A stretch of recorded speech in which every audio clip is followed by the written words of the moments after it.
L'autonomisation de la femme et développement communautaire, c'est autour de ce thème que s'est ouverte la première édition du Forum Femmes et Développement.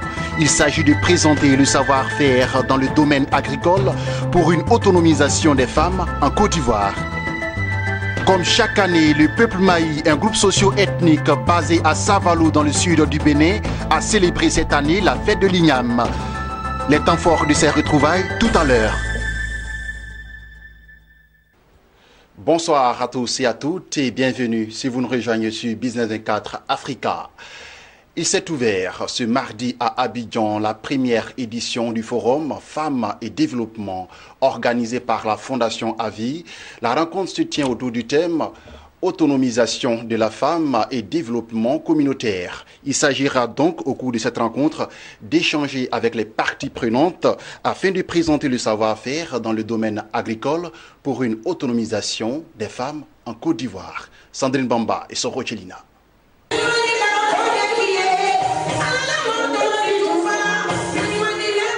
L'autonomisation de la femme et développement communautaire, voici la thématique retenue pour la première édition du Forum Femmes et Développement qui vient de s'ouvrir à Abidjan. Initié par la Fondation AUI, ce forum se veut un cadre d'échange et de réflexion pour faire face aux défis de l'autonomisation des femmes de la chaîne de valeur agricole.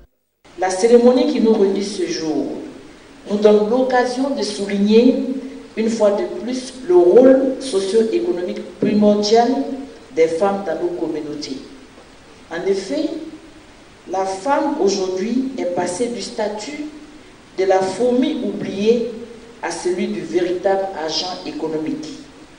Elle est présente dans tous les secteurs productifs de l'économie, y compris la chaîne de valeur agricole, et représente environ 40% des emplois de ce secteur. Mieux, selon l'Institut national des statistiques, 60 à 80% de la production alimentaire en Côte d'Ivoire est assurée par des femmes. Il s'agira pour nous, au cours de ce forum, de mobiliser toutes les parties prenantes, à savoir les politiques, les institutions publiques, les partenaires au développement, les chercheurs, pour échanger sur les savoirs, présenter les savoir-faire dans le domaine agricole. Cette problématique de l'autonomisation des femmes a été posée à l'ensemble des acteurs de l'entrepreneuriat féminin, dont la Confédération générale des entreprises de Côte d'Ivoire, CEGECI. À la question de savoir les actions posées par cet organe pour soutenir l'autonomisation des femmes de Côte d'Ivoire, Massobé Touré, président de la Commission pour le développement de l'entrepreneuriat féminin, s'est voulu rassurante. Vous avez dû constater depuis ces dernières années, nous faisons des actions de formation, d'information, des ateliers, toujours à la recherche du bien-être de la femme. Et c'est pour cela, quand Mariam, la fondatrice de cette organisation, a approché la CGC, elle enfonçait déjà une porte ouverte. Le président, M. Jean-Marie Aka, m'a chargé de vous dire qu'il soutient l'initiative. Quant aux femmes, elles sont venues nombreuses prendre part à cette rencontre, non sans avoir salué l'initiative. C'est une très belle aubaine pour nous qui sommes experts en genre, pour nous qui travaillons dans l'administration sur la problématique du genre. C'est notre combat de tous les jours. Comment rendre la femme autonome aujourd'hui où nous amorçons les années à venir 2020. C'est une étape importante et je voulais féliciter AUI, la fondation qui organise cette journée, pour nous préparer à être présente en 2020 sur toutes les questions de développement, d'autonomisation. Aujourd'hui, c'est l'agriculture qui peut développer la Côte d'Ivoire et qui est facile pour les femmes. L'agriculture est plus facile pour les femmes pour qu'elles soient vraiment autonomes. Parce que c'est l'agriculture qui peut donner vite l'argent à la femme en produisant, en le vendant, en le transformant. C'est ça qui peut apporter quelque chose aux femmes aujourd'hui dans le secteur. Parce que là, l'agriculture n'a pas besoin d'avoir un diplôme pour travailler. Et c'est ce qui sera très facile et c'est ce qui est facile aujourd'hui pour les femmes. Durant 2 jours, le Forum Femmes et Développement va permettre aux femmes ivoiriennes à travers différents panels d'être galvanisées quant à leur contribution dans le développement communautaire. Le 15 août de chaque année, le peuple Mahi, un groupe socio-ethnique situé à Savalou, dans le sud du Bénin, célèbre la fête de l'Igname. À l'origine, c'était une fête coutumière instaurée au début du XVIe siècle par le roi Soag Baguidi Ier pour remercier la Providence pour l'abondance de la récolte. Mais cette fête est devenue au fil des temps une rencontre touristique et plus encore une occasion pour le peuple Mahi de vouer un culte aux ancêtres pour avoir favorisé la saison au regard de la bonne récolte de l'igname. Mon désir Nascimento Oyefini pour les temps forts de ces retrouvailles. Située au sud du Bénin et dans le département des Collines, la commune de Savalou est frontalière des communes de Dassazoumé et de Glazoué à l'est, Djidja au sud, Banté au nord et de la République du Togo à l'ouest. Le 15 août de chaque année est un jour exceptionnel. Une fête coutumière pour les fils de Savalou, un royaume fondé au début du XVIe siècle par le roi Soag Baguidi Ier.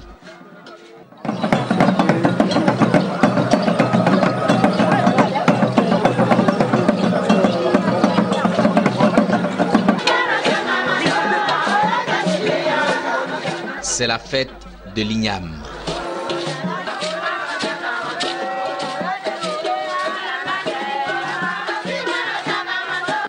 À l'origine, cette fête était organisée afin de remercier la Providence pour l'abondance de la récolte. Mais cette fête est devenue au fil des temps une rencontre touristique et plus encore une occasion pour le peuple Mahi, groupe socio-ethnique basé dans le sud du Bénin de Savalou, de vouer un culte aux ancêtres pour avoir favorisé la saison au regard de la bonne récolte de l'igname. Toute chose qui explique les sacrifices du peuple Savalou aux divinités, avec en prime l'organisation de plusieurs activités socio-culturelles en guise de divertissement. Au Bénin, il est impossible d'imaginer une telle fête sans ces femmes mystiques et mythiques, ces prêtresses vaudou qui conjurent le mauvais sort et implorer les bénédictions des mânes avant l'apparition du roi.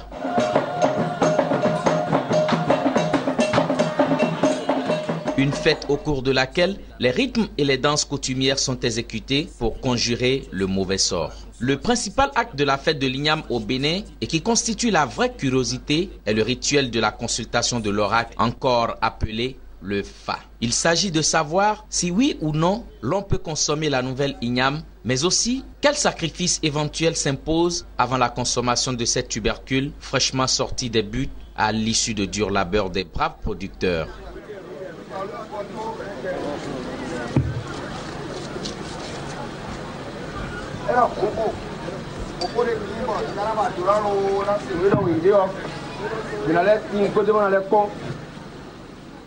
Le Fa a donné sa réponse. Il accepte le sacrifice et l'igname peut être consommé sans crainte. Mais attention, les prêtres vaudous viennent de déchiffrer quelque chose. Le Fa prédit des malheurs si l'on y prend garde. Il est annoncé des conflits fratricides, des maladies infantiles, des envoûtements. Pour conjurer le mauvais sort, l'oracle révèle que les Béninoises doivent renoncer à l'avortement afin d'éviter que par erreur, elles ne tuent un génie sauveur annoncé pour apporter la paix et la prospérité.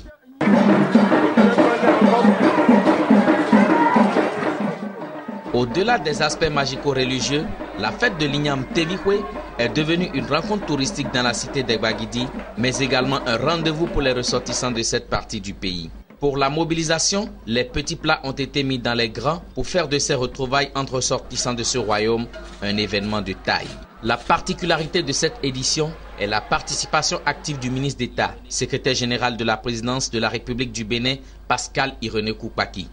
La fête de l'Igname du peuple Mahi aura duré 3 jours au Bénin. 3 jours de célébration de la tubercule, 3 jours de rencontre et de communication avec l'esprit des mânes, 3 jours de bonheur tout simplement, avec la promesse de se retrouver l'année prochaine pour une nouvelle fête de l'Igname.